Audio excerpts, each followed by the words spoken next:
Minnesota, winter of 1983. The kind of cold that does not just bite, it settles into your bones and waits for you to stop moving.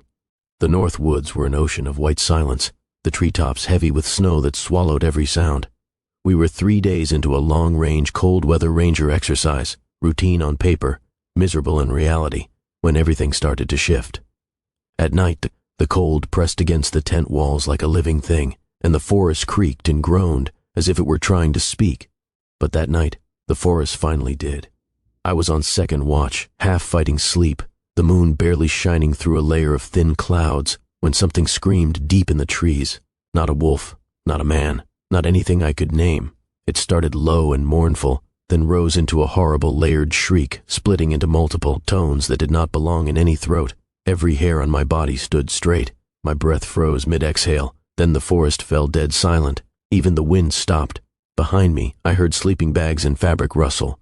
Someone whispered, "What the hell was it?" No one answered. Then came footsteps, heavy ones, slow, deliberate, coming from the tree line.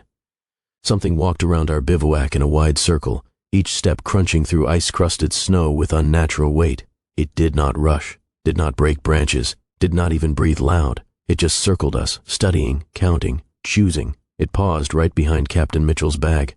I held my breath so long my chest burned.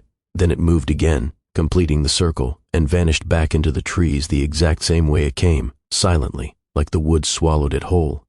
Officially, the Army said one ranger died of exposure, that nothing strange was documented, that we misinterpreted winter wildlife behavior under stress. Anyone who has ever spent a night in those woods knows that is a lie. That night was the beginning, not the end. Our mission was straightforward, enough. 5 days of cold weather, long-range reconnaissance in the northern Minnesota training grounds. The area was remote, isolated, and unforgiving. Exactly the kind of environment they like to drop us into. No fires, no lights, radio discipline, movement at dawn, set camp before dusk, run silent at night. Temperatures dropped below -20 degrees and anything metal burned your skin if you touched it without gloves. The wind carved at our faces, and every breath carried the bite of ice. The terrain was dense pine forest broken by frozen creeks, hidden ravines, and abandoned logging roads half buried in drifts. The remoteness was the point. If we could operate here, we could operate anywhere.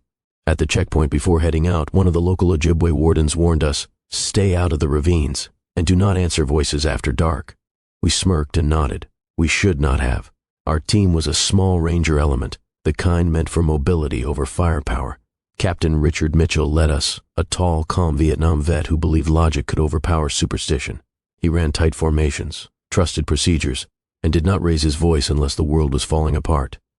Beside him was Sergeant Alan Wyatt, the kind of tracker who could read footprints like sheet music.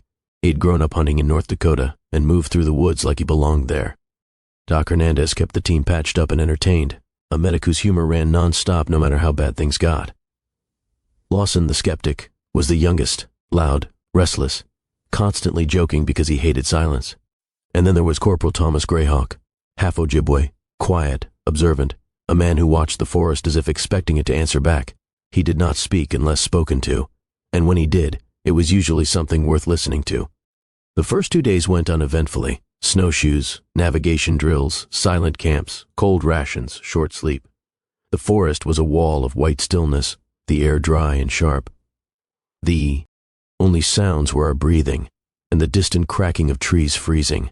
At night the sky stretched wide and star-filled, but the darkness under the trees felt thick and suffocating.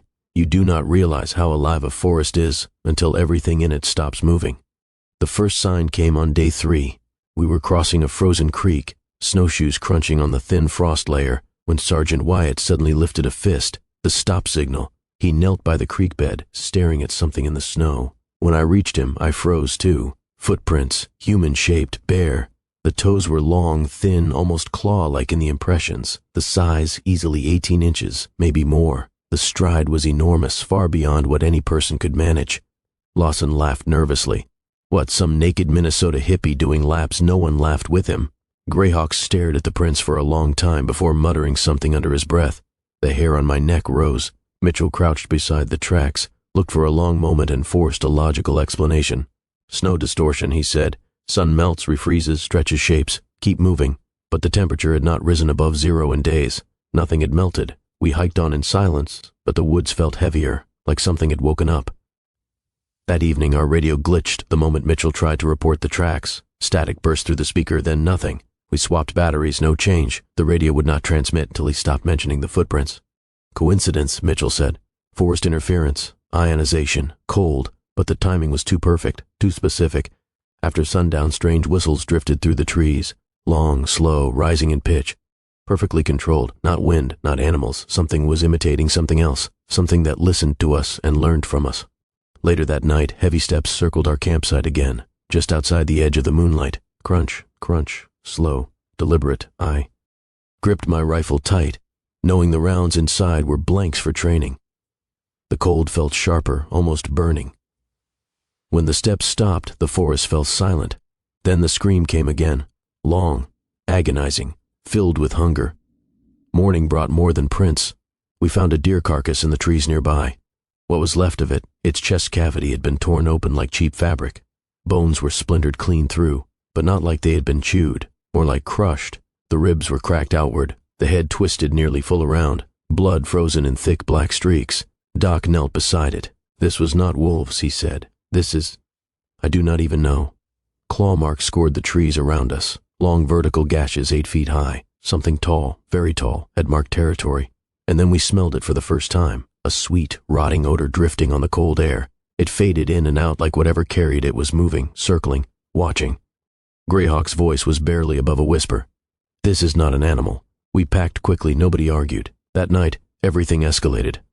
I was on first watch when I heard Captain Mitchell calling my name from the trees. Clear, calm, same tone he always used. But Mitchell was asleep 10 feet behind me, his breath visible in the cold. The voice called again. Then another voice called Lawson's name. And it was his younger brother's voice, the one who had died in a car accident 5 years earlier. Lawson stood up, eyes glassy as if sleepwalking. Wyatt grabbed him and yanked him back down before he stepped beyond the perimeter. Do not listen, Wyatt hissed. That is not your brother. Something moved between the trees, slow, tall, skeletal. A silhouette against the snow, limbs too long, a neck too thin. Something rising from its skull, antlers or protrusions or something worse. Its eyes glowed a faint, unnatural amber in the darkness. I blinked, and it vanished. A whisper, low and hungry, drifted through the cold. Hungry. None of us slept. When dawn arrived, it brought no warmth, just clarity. The creature had circled us again. Tracks in the snow, claw marks in trees, the smell of rot lingering like a warning. We moved quickly, but the forest seemed to shift around us. The deeper we went, the more it felt like the woods wanted us in a specific place. Just before noon, while crossing a narrow path between pines, we found Collins missing. His sleeping bag lay flattened, his pack untouched. No struggle, no scream, just gone. We searched in widening circles until Wyatt found it, a drag mark through the snow, weaving between trees. The trail ended abruptly at the edge of a ravine. Below was nothing but darkness. Mitchell clenched his jaw. We moved to extraction. Now, 3 miles south, Greyhawk took point. Wyatt in the rear. Lawson between us, eyes darting everywhere. Every half-mile we smelled that sweet rot again. At one point I turned around and saw something tall far behind us, half hidden by trees. Just enough of a silhouette to make my stomach drop. It followed without rushing, without hiding. Almost like it wanted us to know it was there. Almost like it enjoyed the chase. Half a mile from the extraction clearing, Lawson suddenly dropped to his knees, clutching his head. It is talking, he whispered. It is inside. He started walking toward the trees. Wyatt tackled him hard. Greyhawk muttered something low and rhythmic in Ojibwe, a prayer or a warding chant. Eventually Lawson came back to himself enough to stand, but he would not meet any of our eyes. Then the forest exploded. Something huge charged through the trees, shaking branches and sending snow flying. Wyatt shouted move, but before we could react, something skeletal and towering burst between pines, eyes burning like coals, limbs folding and unfolding unnaturally. In one swipe it grabbed Harper, lifting him off the ground like a doll. Harper screamed once, the creature's jaw unhinged far wider than a human's, and then... Harper's scream cut off. We fired, useless blanks. The flashes and noise startled it, but only enough to annoy it. It dropped Harper's body and vanished into the woods. We ran, hard. Branches whipped against our gear, breath burned in our chests. The creature's steps pounded behind us, then to our left, then ahead, hurting us. When we finally broke into the clearing, snow swirling around us, I thought it was over. It was not. From the tree line, glowing, eyes stared out at us. Too high, too still. The creature stepped forward, and that was when we heard him. The faint thumping of helicopter rotors in the distance. The creature froze, head twisting toward the sound in a jerky, unnatural motion. Then, slowly, it backed into the trees, eyes never leaving us. Moments later, it was gone. And minutes after that, we were airlifted out, cold, terrified, and not yet ready to face what came next. They flew us straight to Camp Ripley under emergency protocols. No talking, no questions, no chance to process what had happened. The medics inside the Black Hawk kept asking us basic orientation questions, shining lights in our eyes, checking our fingers for frostbite. But they avoided asking the question we all expected. What the hell happened out there? They did not want the answer. Not really. Greyhawk sat beside me, staring numbly at the floor. Lawson twitched every few seconds, like he still felt something whispering in his ear. Wyatt kept his rifle clenched, even though Command had already unloaded it. Mitchell sat at the end, staring out the window at the tree line below, jaw locked. Something in that forest had changed us. None of us said it out loud, but we all felt it. The moment we landed, MPs rushed us into a restricted hangar and stripped our gear. The blanks from our rifles were collected, cataloged, bagged. Our clothes were sealed, even our boots. They took every map, every compass, even Greyhawk's drawings from his pocket. Then they divided us into separate rooms and closed the doors. My interrogation began 15 minutes later. A man in a black parka entered first, a civilian, not military. His clothes were clean, his shoes too polished for Minnesota mud. He introduced himself only as Mr. Ashland. No rank, no branch, no reason to trust him. He set a tape recorder on the table and looked at me with eyes that did not blink nearly enough. "State your name," he said. I did. "State your unit." I did. Then he leaned forward. "Describe the environmental conditions during your patrol." I expected him to ask about what happened in the woods, what we saw, what attacked us. But he danced around it, skirting the truth like it was a live wire. When I tried to bring it up myself, he raised a hand. "Please keep your answers aligned with observable, verifiable events." "It was observable," I snapped. "We saw it. We heard it. It killed 2 Rangers. It took Collins." Ashland tapped the tape recorder. Again, verifiable events, not interpretations. That word hung in the air like a threat. Interpretations. He did not want the creature described. He wanted it erased. He slid a form across the table, thick paragraphs, legal phrasing, warnings about classified content. At the bottom, a line for my signature. "This document asserts that your patrol encountered a wolf pack under severe hunger stress," he said calmly. "In extreme cold conditions, wolves will exhibit unusual behavior.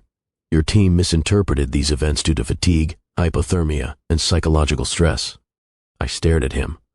"Wolves do not walk on 2 legs. A quiet smile broke across his face, the kind someone practices in a mirror. "Corporal, extraordinary claims require extraordinary proof." "You took the proof," I said. "You took everything. We secured non-essential materials," he corrected, "in the interest of preventing misinformation." That was the moment I realized the truth. They knew something lived out there. They had known long before we arrived, and they did not want us confirming it. After signing under pressure, every Ranger knows when they are boxed in. I was escorted out to a barracks where the others waited. Wyatt paced back and forth, muttering curses. Lawson sat on his bunk, staring at his hands as if expecting them to move on their own. Greyhawk sat quietly in the corner, eyes closed. "They said it was wolves," Wyatt spat. "Wolves do not pick up grown men and—" He stopped himself, face twisting with anger. Mitchell walked in last, looking exhausted and older than I had ever seen him. His usual command confidence was gone, replaced by something darker. "They want it buried," he said simply. "We are being discharged from the exercise early. Medical leave, debriefed. Nobody talks about what happened, not to family, not to other units. They cannot just—" Lawson began. "Yes," Mitchell said, "they can." Greyhawk finally opened his eyes. "They fear it," he said, "more than we did." No one answered. We were released later that afternoon, but not to go home. We were moved into a different section of the base, a low, windowless concrete building that felt more like a bunker than a barracks. Guards stood watch outside. The entire place smelled faintly of bleach and cold metal. Inside, long hallways branched off like a maze. The lights buzzed overhead, flickering occasionally. It felt wrong, like it was not meant for soldiers, like it was meant for things people did not want soldiers to see. They called it observation and recovery. We called it what it was, quarantine. The first night inside, I heard Lawson screaming in his sleep. Not normal nightmares, deep guttural screams like he was choking on something invisible. Doc and Wyatt held him down while Greyhawk whispered prayers over him. Even after Lawson woke, shivering and drenched in sweat, he refused to say what he dreamed. "It was calling me," he whispered finally. "In the ravine. Like it was still there." Doc glanced at us, uneasy. "He has got stress trauma." It will fade. But something in Doc's voice trembled. Hours later, I found Wyatt sitting alone in the hallway, his back against the wall, staring at the floor. "I can still smell it," he murmured. "Smell what that rot. That sweet smell. It is in my clothes, my hair, my skin. I scrubbed until it hurt, and I can still smell it." I did not tell him I could smell it too, faint, lingering, like a memory etched into the air itself. On the third night, things escalated. The lights flickered again. The heating system groaned.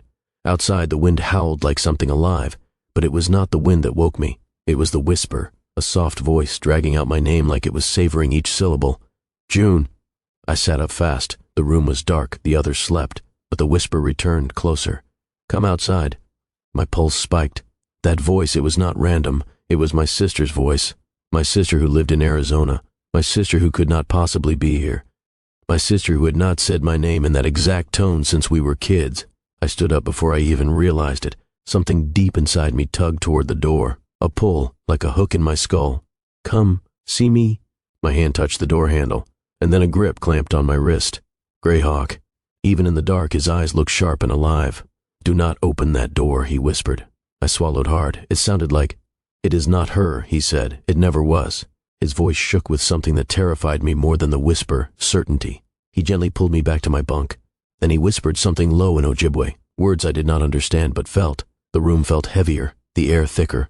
The whisper faded. "Why is it here?" I asked. Greyhawk looked toward the door.